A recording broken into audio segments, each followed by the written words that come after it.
Assalamualaikum warahmatullahi wabarakatuh. Perkenalkan, nama saya Dwi Nanda Kusuma Tias dengan nomor induk mahasiswa A11120105, kelas B, Program Studi Pendidikan Bahasa dan Sastra Indonesia, Fakultas Keguruan dan Ilmu Pendidikan Universitas Tanggerang.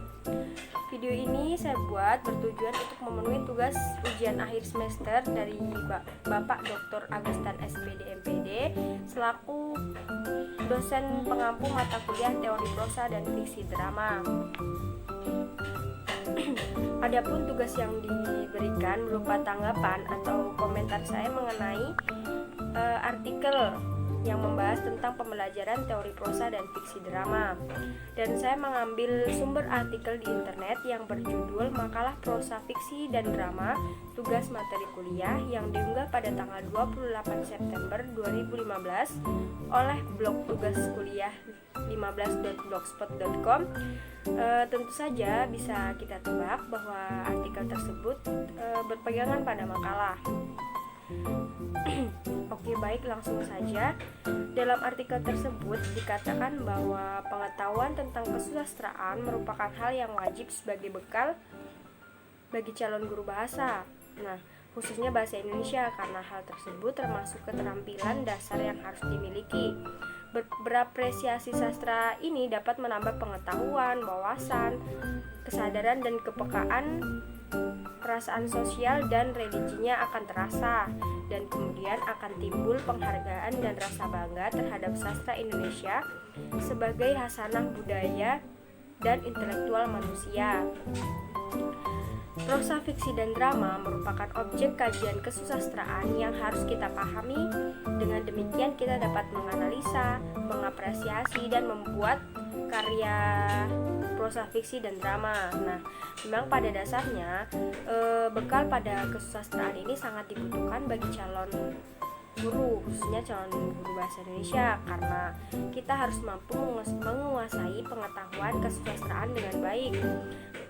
Ketika kita dapat menguasai itu dengan baik, maka kita bisa menyalurkan ilmu yang kita miliki dengan baik pula, dan yang menerima juga akan merasa puas karena kita menggunakan ilmu tersebut dengan baik. Kemudian selain itu, manfaat apresiasi sastra menurut Moody dan Leslie S. dalam Abdul Halik Sani 2004 adalah yang pertama, melatih keempat keterampilan berbahasa. Kemudian kedua, menambah pengetahuan tentang pengalaman hidup seperti adat istiadat, agama, dan juga kebudayaan. Yang ketiga, membantu mengembangkan kepribadian, dan empat, membantu pembentukan watak. Yang kelima, memberikan kenyamanan, dan yang keenam, meluaskan dimensi dengan pengalaman. Akan tetapi pada saat ini remaja agak sulit untuk melirik sastra jika sastra tersebut tidak diubah menjadi film maupun lagu, karena dirasa kurang menarik. Nah, para remaja juga kurang mendapatkan feel-nya jika hanya membaca. Umumnya remaja kan menyukai hal-hal yang praktis, tetapi kita ketahui bahwa sastra itu bukanlah hal praktis. Nah, kemajuan teknologi saat ini tidak serta-merta menjadikan penghalang, karena pelajar maupun sastrawan baru tidak perlu merasa gelisah ketika mereka tidak bisa mengunggah karya sastranya di majalah maupun di koran-koran, karena teknologi saat ini mereka bisa menggunakan akun sosial media mereka sendiri seperti Facebook, Twitter, WhatsApp, Instagram, TikTok, dan YouTube. Nah, sejak tahun 2000-an pun hal ini sudah mulai muncul yang dinamakan cybersastra, yang dapat menembus tembok-tembok sastra yang terasa asing bagi para pemula sastra. Namun berkembang pesatnya teknologi juga bisa menjadi minus yang perlu kita atasi bersama, karena hampir mengikis budaya membaca, terkecuali unggahan video maupun postingan di sosial media. Memang terasa seimbang, tapi harus terus diperbaiki dan diberikan inovasi ke arah yang lebih baik. Kemudian lanjut pada penjelasan tujuan dan manfaat di dalam artikel tersebut. Nah, saya merasa setuju karena memang pengetahuan tentang karya sastra merupakan pengetahuan wajib dan harus menjadi bekal dasar yang perlu dikuasai. Manfaat daripada orang yang mau menulis adalah orang tersebut dapat mengetahui di mana sisi kelemahan dan kelemahannya dari hasil karya tulis tersebut atau yang dibuatnya, sehingga dapat memperbaiki serta menambah pengetahuannya. Dengan membaca, maka pengetahuan akan bertambah, dan diharapkan dengan pengetahuan yang ada, kita sebagai calon guru juga dapat berbagi kepada para pelajar maupun orang lain. Nah, bukankah manfaat yang seharusnya kita dapatkan dalam pembelajaran teori prosa dan fiksi drama yang begitu? Nah, pastinya demikian. Kemudian masuk lagi pada penjelasan teori prosa, fiksi, dan drama yang menjelaskan awal mula masuknya sastra di Indonesia sesuai urutan dari sastra Melayu hingga angkatan terakhir yaitu 2000-an. Berikut ini penjelasannya. Nah, pertama kali ini karya fiksi masuk ke Indonesia merupakan karya novel terjemahan. Nah, masa ini dinamakan sastra Melayu lama sekitar tahun 1870-an. Kemudian yang kedua, pada tahun 1920 terbitlah karya sastra berupa prosa seperti novel, cerpen, drama, dan lain sebagainya. Angkatan ini dikenal dengan angkatan Balai Pustaka. Nah, karya-karya novelis Indonesia yang terkenal pada masa ini adalah Siti Nurbaya, Salah Asuhan, dan Si Cebol, Merindukan Bulan. Kemudian yang ketiga, pada masa ini dinamakan Angkatan Pujangga Baru sebagai reaksi keras atas banyak sensor penerbit Balai Pustaka. Karya-karya yang terkenal pada masa ini adalah Tenggelamnya Kapal Van der Wijk, Belenggu, dan Di Bawah Lindungan Ka'bah. Lanjut pada angkatan 45. Nah, angkatan ini lebih realistik dibanding angkatan sebelumnya. Sastrawan yang terkenal itu Chairil Anwar, Idris, dan Trisno Soemardjo.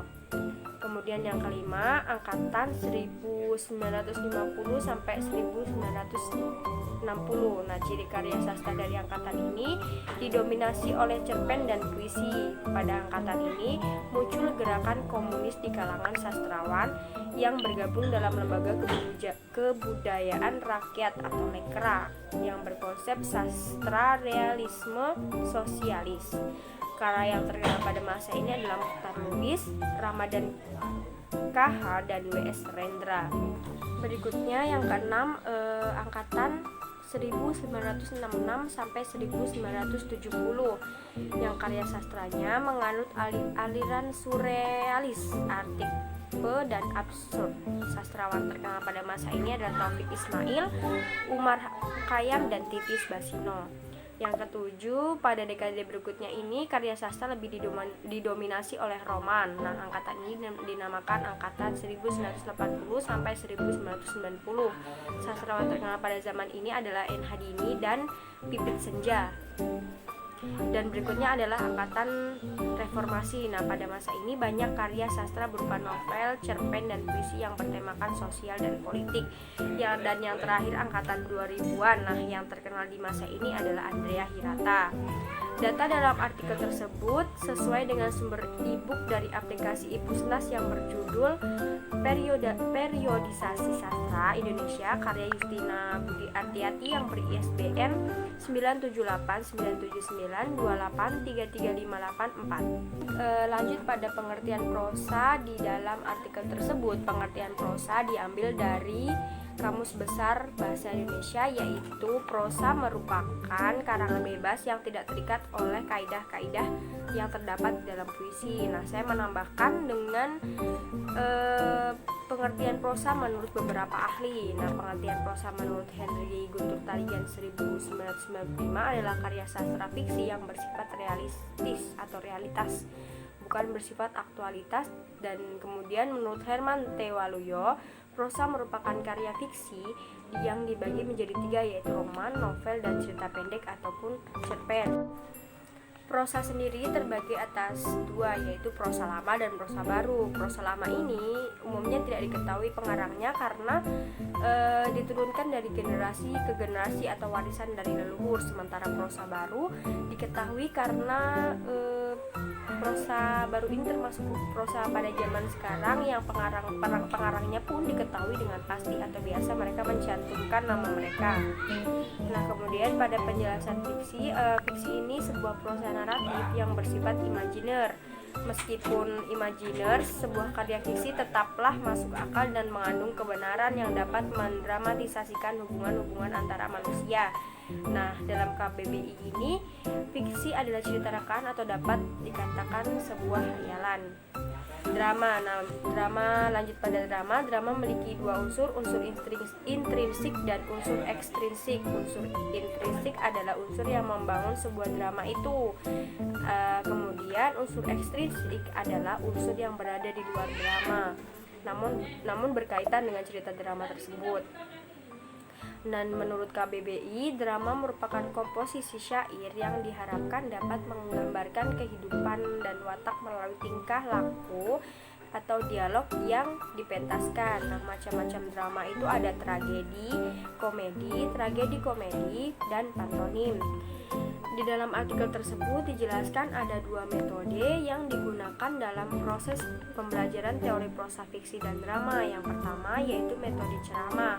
Metode ini merupakan metode mengajar yang penyampaian informasi dan pengetahuannya dilakukan secara lisan kepada peserta didik.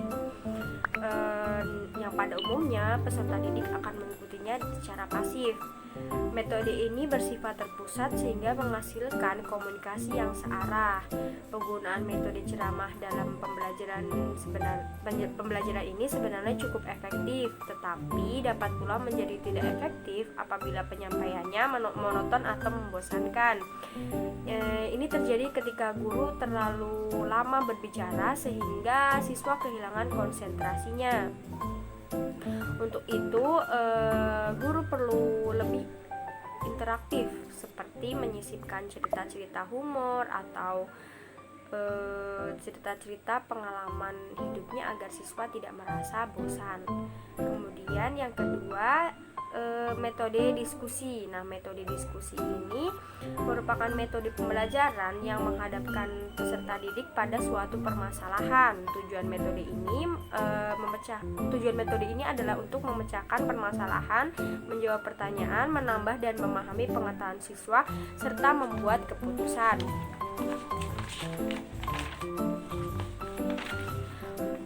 Menurut saya pribadi metode ini sebenarnya paling efektif ya, karena memang siswa dapat bertukar pengalaman dan pikirannya untuk membuat keputusan tersebut. Kemudian saya menambahkan dua metode lagi yang menurut saya dapat juga dilakukan dalam proses pembelajaran teori prosa fiksi dan drama ini. Yang pertama, metode sosiodrama atau role playing.